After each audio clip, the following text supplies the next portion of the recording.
오늘 이제 부활의 절기로 마지막 주일을 맞았습니다. 부활절 7번째 주일을 맞았는데요. 이제 부활절 후 7번째 주일이 지나면 오순절 마가다락방 성령 강림 주일을 우리가 맞게 될 겁니다. 부활의 절기 마지막으로 주고 있는 이 교회 정과 올해 하나님 말씀은 같이 읽은 베드로전서 4장 12절 이하의 말씀입니다.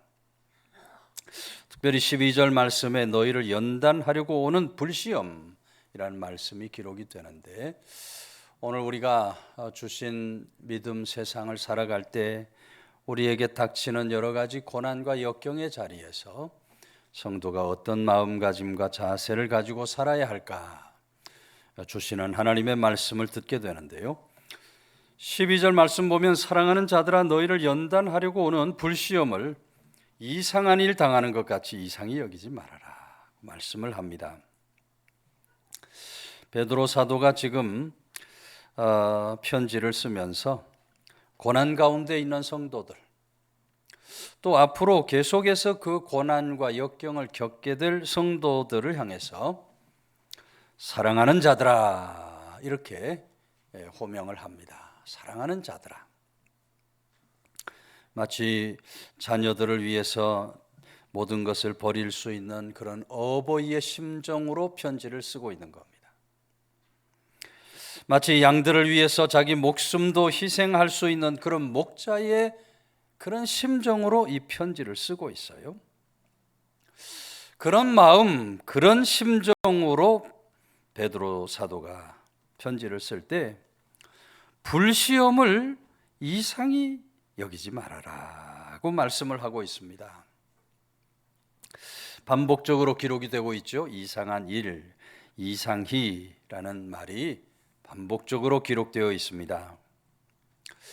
이상히 여긴다 하는 말은 헬라어로 크세니조라는 말인데, 문자적인 뜻은 낯선 나그네를 대하다, 생소하게 여기다라는 의미를 가진 말이에요. 거기 부정어 매가 붙어가지고 낯설어 하지 말아라, 당황하거나 놀라지 말아라 하는 의미를 가진 말입니다. 당시 로마 제국에 의해서 말할 수 없는 핍박과 박해를 받았던 성도들, 늘 마음속에 왜 우리들이 하나님의 자녀, 하나님의 백성들인데 이렇게 저들에 의해서 말로 다 할 수 없는 고난과 역경을 당해야 하는가, 굉장히 의아해하고 굉장히 당황한 모습으로 살아가고 있었어요. 근데 그때 베드로 사도가 저들을 향해서 주시는 말씀입니다. 예수님을 믿으면 고난 받는 것이 당연한 일이다. 당연한 일이다. 마치 한 번도 보지 못한 기이한 일을 만난 것처럼 당황하거나 놀라거나 그리고 이상히 여겨서 안 된다.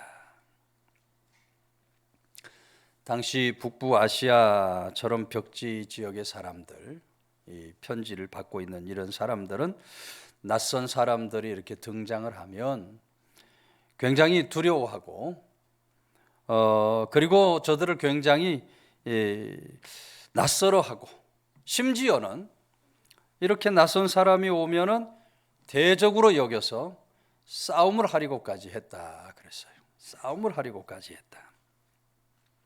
낯선 사람들에 대한 경계와 공포심이 가득했던 겁니다. 여러분, 낯선 사람에 대한 경계, 공포는 뭐 예나 지금이나 다르지 않을 겁니다. 악마는 프리다를 입는다라는 영화가 있어요. 최근에 2편도 나왔는데, 악마는 프리다를 입는다라는 영화를 보면 이 주인공 역을 맡고 있는 앤 해서웨이가 낯선 사람에 대한 공포증을 앓고 있습니다. 낯선 사람, 자신의 물건 만지는 것을 굉장히 싫어하고요. 호텔에 가면 고객들 가방 들어주는 벨보이가 있어요. 벨보이. 저들이 자신의 가방을 열어서 속옷을 뒤졌다고 생각할 만큼 그렇게 낯선 사람에 대하여 어떤 두려움과 공포 속에 살아가고 있는 주인공의 모습을 보게 됩니다. 이 사람에게는 그렇게 낯선 사람에 대한 경계, 공포심이 있게 마련이에요. 그래서 그런 사람을 피하고 싶어 하고 그런 사람을 꺼려 하고 싶어 해지는 겁니다. 그러니 그렇게 낯선 사람보다도 더 낯설고 상대하기 힘든 고난 역경을 꺼리는 것은 어떻게 보면 당연한 일인지도 모릅니다.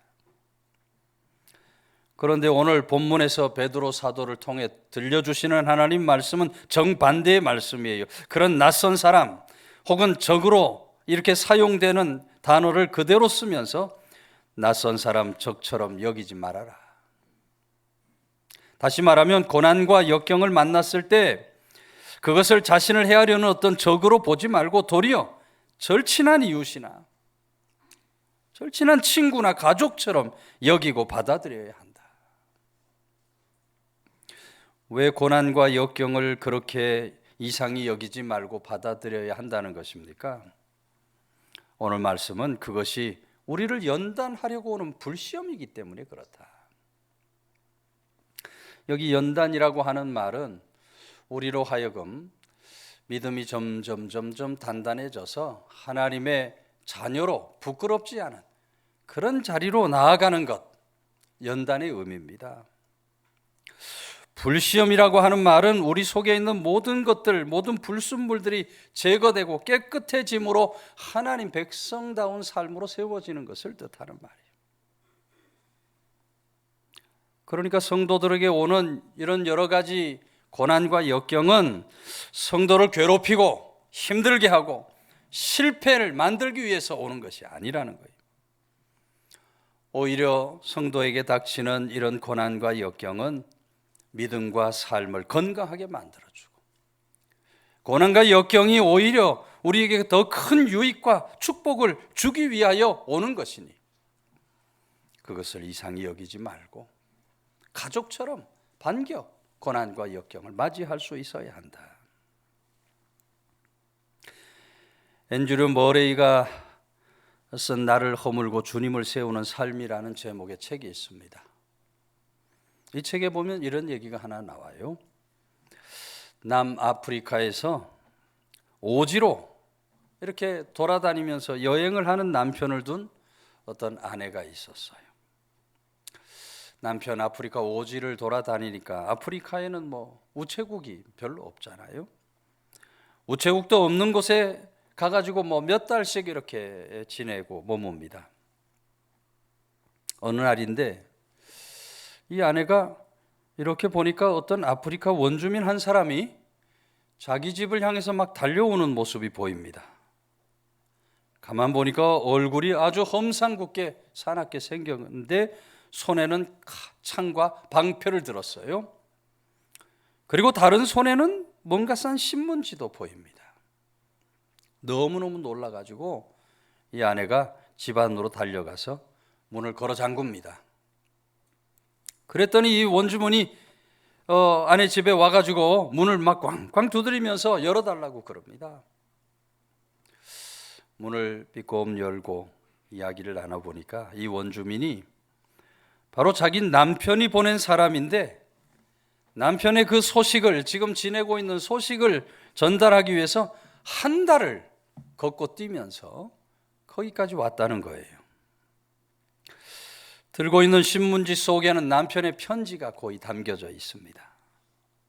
남편의 편지를 바라보면서 무사히 잘 지내고 있다는 남편, 얼마나 기쁘고 감사가 되는지 몰라요. 여러분, 그렇게 다시 몇 주가 지납니다. 몇 주가 지나니까 이제는 그렇게 험상궂게 무섭게 생긴 그 심부름꾼 원주민이 손꼽아 기다려지는 거예요. 기다려지는 거예요. 그는 사랑하는 남편으로부터 오는 심부름꾼이기 때문에 그 험상궂은 원주민이 언제 오나 그렇게 날마다 기다리고 있게 되더라는 것입니다. 여러분, 앤드류 머레이가 이 책에서 우리에게 말해주고자 하는 것이 무엇입니까? 오늘 우리 삶의 고난과 역경이 그렇게 비록 정말 험악한 인상, 무서운 모습을 가지고 우리에게 온다 할지라도, 그 손에 창을 들고 온다 할지라도 그것은 예수님께서 우리들에게 보낸 심부름꾼이라는 것이에요. 심부름꾼이라는 것입니다. 그 고난도 우리가 반겨 맞으면 우리 주님이 주시는 놀라운 은혜, 축복의 역사를 이루어낼 수 있게 된다는 것입니다. 오늘 베드로 사도의 말씀과 같이 그래서 성도는 여러 가지 연단이 올 때에, 고난 역경이 올 때에 이상한 일 당하는 것처럼 이상히 여기는 어리석음이 절대로 있어서 안 된다. 영국에서 신앙의 자유가 제한되었던 때입니다. 나라에서 허락을 받지 않고는 설교를 할 수가 없어요. 지금 우리는 종교의 자유가 있어서 어떤 목회자든지 단에 서서 이렇게 하나님 말씀을 자유롭게 전할 수 있지만, 당시 영국은 설교를 하려면 나라의 허락을 받아야만 단 위에서 설교를 할 수 있었던 겁니다. 그런데 이 젊은이가 나라의 허락을 받지 않고 설교를 했다 하는 이유로 감옥에 갇히게 되는 겁니다. 몇 년을 갇히느냐? 설교 한 번 했다고 무려 12년 동안 감옥살이를 해야 하는 겁니다. 12년 젊은이가 감옥 생활하던 중에 그만 사랑하는 아내가 죽었다는 연락을 받게 되는 거예요. 남편 잃은 이 아내가 여기저기 돌아다니며 구걸하다시피 하면서 그렇게 비참하게 살다가 아내가 죽고 말았다. 그 남은 세 자녀는 자연히 그냥 고아가 되고 마는 겁니다. 얼마나 참담한지 몰라요.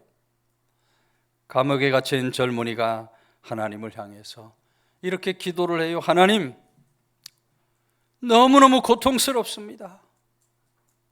아직도 제게 주님께서 할 일이, 제가 주님을 위해서 할 일이 남아 있습니까?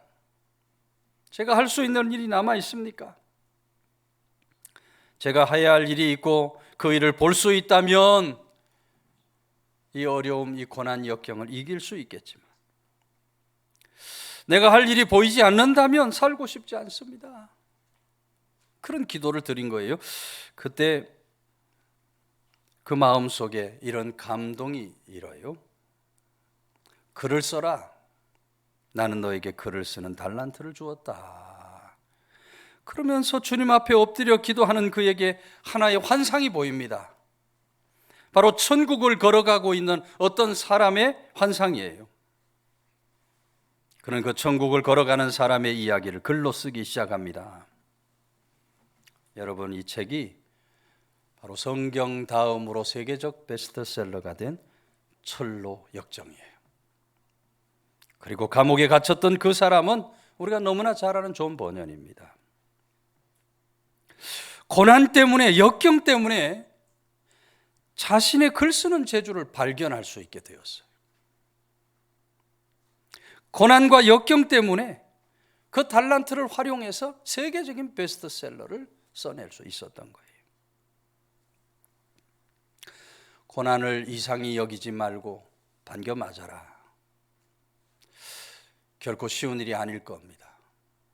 오늘 내가 어떤 고난에 있든지 어떤 역경에 있든지 그 고난을 우리가 이상히 여기지 않고 기꺼이 받아들인다는 것은 쉬운 일이 아니에요. 그러나 그럼에도 불구하고 성도는 그 고난과 역경을 이상히 여기지 말고 잘 받아들일 수 있어야 할 줄로 믿으시기를 바랍니다. 고난과 역경이 오히려 우리로 하여금 더 큰 은혜, 더 큰 축복의 자리로 나아가게 만든다. 그런 믿음을 성도는 가지고 살아갈 수 있어야 돼요. 오늘도 한번 옆에 있는 분 인사하겠습니다. 고난을 이상히 여기지 맙시다. 고난을 이상히 여기지 맙시다. 성도에게 고난은 당연한 것이다. 베드로 사도를 통하여 들려주시는 하나님 말씀 우리 마음에 새기고 내 앞에 있는 이 모든 고난들을 잘 감당하고 극복하며 이기고 승리하는 길로 나아가는 주의 권속들 다 되시기를 주의 이름으로 축원해 드립니다. 13절 오히려 너희가 그리스도의 고난에 참여하는 것으로 즐거워하라. 이는 그의 영광을 나타내실 때 너희로 즐거워하고 기뻐하게 하려 함이다. 그랬어요. 성도가 고난 역경을 당할 때 그것을 이상히 여기지 않을 뿐만 아니라 그 고난 역경을 오히려 기뻐 날뛸 정도로 즐거워해야 하는 이유가 있다. 그 이유가 무엇이냐? 바로 그리스도의 고난에 참여하는 것이기 때문이다 하는 거예요. 우리 주님의 고난에 참여하는 것이기 때문에 성도는 고난 역경이 올 때 오히려 기뻐하고 즐거워해야 한다. 여기 참여한다 하는 말도 헬라어로 보면 코이노니아라고 하는 말로 쓰여져 있습니다. 이 코이노니아라고 하는 말은 물론 친교를 뜻하는 말이지만, 교제를 뜻하는 말이지만, 이 말은 혈연 관계는 아니지만 혈연으로 맺어져 서로 떨어질 수 없으며 한 공동의 운명체로 살아야 하는 그런 사람들의 관계를 나타낼 때 코이노니아다. 요즘의 설명으로 이 코이노니아를 설명하면 조금 표현이 그렇겠지만 조직폭력배 같은 겁니다. 조직폭력배 어떠합니까 여러분? 조직폭력배 들어가면 서로 피를 나누어 마시고 형제가 됐다 그러잖아요. 피를 나누어 마시고 형제가 된 후에 만일 이 조직폭력배에서 나가려면 피를 보든지 죽든지 해야 된다. 그런 각오로 조직폭력배를 만들어요. 오늘 우리는 예수 그리스도의 피를 먹고 마심으로 주님 안에서 한 형제 자매가 되었어요. 주님 안에서 한 형제 자매 된 사람으로서 우리가 서로 하나의 공동체, 코이노니아를 이루고 살아가는 겁니다. 우리 주님이 당하신 그 고난에 참여함으로써 우리가 비로소 한 운명체, 한 몸을 이루면서 살아갈 수 있게 되는 거예요. 그러므로 여러분, 고난과 역경이 주는 최고의 복은 그것으로 우리 주님과 하나가 된다는 것입니다. 하나가 된다. 이 고난을 통해서 우리는 우리 주님을 더 깊이 깨닫게 되고 우리 주님을 더 깊이 알 수 있게 돼요. 주님의 고난이 이런 것이었습니까? 주님 받으신 고난이 이런 것이었습니까? 주님 받으신 고난이 이렇게 힘드셨습니까? 우리가 주님의 그 고난을 이해할 수 있게 돼요. 우리 주님께서도 고난과 역경을 당하는 성도들을 향해서 네가 이제야 나와 나의 고난을 이해하겠느냐? 내가 받은 고난을 네가 이해하겠느냐? 그렇게 하시면서 우리들을 더 가까이 해주시는 겁니다. 어떤 여자 성도가 너무나 많은 괴로움을 겪었어요. 말로도 할 수 없는 괴로움을 겪은 후에 하나님이 정말 나를 사랑하시는가? 혹시 하나님이 나를 저버리신 것 아닌가? 나를 잊어버린 것 아닌가? 왜 이렇게 고통과 괴로움이 끊이지 않는가? 의문을 가지고 살아가는데 어느 포도원 옆을 이렇게 지나고 있는데 그 포도원이 아주 햇빛을 받아서 아름답게 찬란하게 빛납니다. 가만히 보니까 포도나무마다 잎은 무성한데 포도 열매가 없는 겁니다. 열매가. 그때 하늘 포도원 농부가 그녀에게 속삭이며 말씀해 주십니다. 너는 너 자신이 당하고 있는 여러 가지 괴로움과 문제로 고통받고 있느냐? 기억하여라 내 딸아. 포도원 주인이 경작을 멈추고 가지치기와 손질을 그만두는 것은 그가 포도원을 포기했기 때문이다. 그가 포도나무로부터 아무것도 기대하지 않을 때 그렇게 하는 것이다. 너는 내가 너와 내 인생에 대하여 가지치기를 그만두기를 원하느냐? 너는 내가 너의 인생에서 잎사귀 외에 아무것도 기대하지 않기를 원하느냐? 만일 그렇다면 나는 경작을 그만두고 가지치기를 그만둘 것이다. 그 말을 들은 그녀의 눈에서 뜨거운 눈물이 흘러내리며 위를 올려다보면서 이렇게 말합니다. 내 인생의 포도원 농부이신 하나님, 이제야 알겠습니다. 저를 썰애질하시고 경작해 주십시오. 제가 필요 없는 가지, 열매 맺지 못하는 가지를 잘라내 주십시오. 주님이 제 인생에 허락한 시련들로 인해 더욱 풍성한 열매를 맺는 그리스도인이 되기를 원합니다. 오 주여, 이러한 슬픔과 고통을 통해서 나의 삶에서 더 많은 열매를 거둘 수 있게 된다면 부디 나의 삶을 경작하여 주옵소서. 위대한 항해 사는 거친 바다에서 만들어진다라는 책을 쓴 캐트린 쿨만 여사의 이야기입니다. 여러분, 우리에게 있는 고난과 역경은 우리를 경작하는 것이에요. 우리로 하여금 열매 맺게 만드는 일이 되는 거예요. 고난과 역경을 통해서 우리가 주님의 마음을 이해할 수 있게 되고 주님의 고난에 참여하는 그런 놀라운 역사가 나타나게 된다. 그러므로 성도는 고난과 역경을 우리 주님이 받은 그 고난에 참여하는 것으로 알고 기뻐하고 즐거워하며 살아야 할 줄로 믿으시기를 바랍니다. 그렇게 될 때 이 고난과 역경이 변하여 우리에게 놀라운 은혜로, 축복으로, 상급의 역사로 나타나게 되는 거예요. 마태복음 5장 11절, 나로 말미암아 너희를 욕하고 박해하고 거짓으로 너희를 거슬려 모든 악한 말을 할 때에는 너희에게 복이 있나니, 너희에게 복이 있나니 기뻐하고 즐거워하라. 하늘에서 너희의 상이 큼이라. 주님의 이름으로 우리가 고난과 역경을 당하면 하늘의 상급, 큰 상급을 받게 될 줄로 믿으시기를 바랍니다. 중국의 유명한 복음 전도자로 자가 죽을 때 영에 속한 사람 등의 아주 많은 신앙 서적을 쓴 워츠만 니를 우리가 잘 압니다. 1903년 중국 푸조우에서 태어나서 1920년 17살 나이 예수님을 영접하고 믿음의 삶을 살아가기 시작합니다. 그런데 중국 대륙의 공산화 이후에 공산정권에 의해서 심하게 박해를 받게 돼요. 1952년 중국 공산당에 의해서 체포를 당하는데 예수를 믿고 복음 전한다는 이유로 29년형을 언도받습니다. 감옥에서 그렇게 살아가면서 여러 가지 글을 쓰게 되는데 그러던 중에 1972년 6월 세상을 떠나게 돼요. 근데 이 워츠만 니는 원래 몸이 굉장히 약한 사람이었어요. 그래서 의사가 아무리 봐도 자네는 30을 넘기가 어려울 것이네, 시한부 판정을 받아요. 얼마나 몸이 약하면 뭐 폐도 문제가 있고 심장에도 문제가 있어서 30 넘기기 어려울 것이라는 그런 선언을 받아요.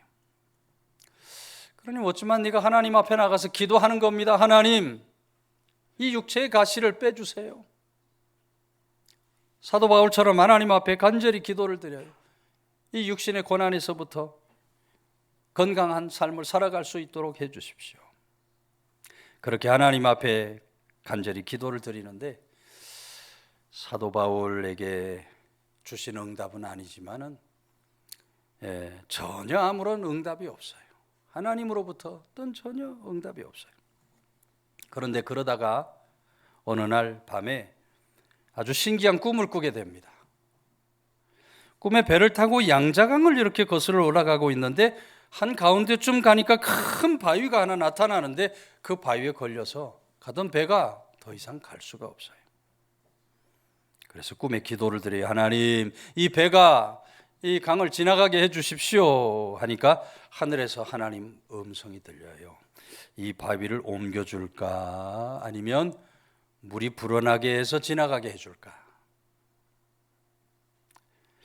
그때 워츠만 니가 물이 불어서 지나가게 해 주십시오 하고 간구를 하고 그 기도를 마치니까 순식간에 물이 불어나가지고 물이 그냥 쭉 불어나서 바위를 덮어서 그 위를 유유히 지나가게 됐어요. 꿈에서 깨어나니 깨달음이 옵니다.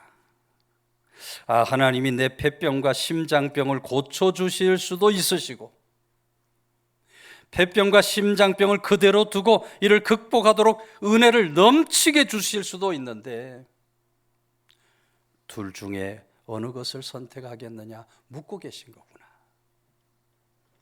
엎드려 기도를 드립니다. 하나님, 비록 제가 폐병에 걸리고 협심증이라는 심장병이 있지만 이것을 극복하고 더 큰 일, 더 큰 사역을 할 수 있는 그런 큰 은혜를 내려 주십시오.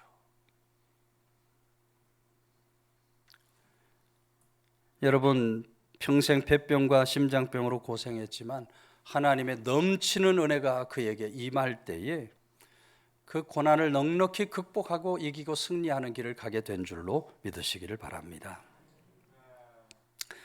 오스만니는 일평생 주님의 고난에 참여하는 삶을 살았다고 했어요. 주님의 고난에 나는 참여하며 살았다. 주님의 고난에 참여하는 그런 삶을 살아갈 때 우리 주님께서 내게 건강의 복도 주셨고 복음 전파의 사역도 주셨다. 그래서 여러분, 이 오스만니는 중국뿐 아니라 전 세계의 영적 지도자로서 놀라운 복음의 역사를 이루어낼 수 있었던 것을 우리가 듣게 되는 겁니다. 오늘 우리가 이 세상을 살아가는 동안 누구나 다 고난이 있습니다. 누구에게나 다 역경의 삶이 놓여집니다. 오늘 나는 지금 어떤 고난을 지나가고 있습니까? 어떤 역경에 놓여 있습니까? 오늘 우리는 이 고난과 역경의 자리를 우리 주님의 고난에 참여하는 것으로 알고 기뻐하고 즐거워하며 고난을 지나가야 할 줄로 믿으시기를 바랍니다. 이 고난보다도 더 큰 은혜를 우리가 구하면서 고난보다 더 큰 은혜를 주옵소서.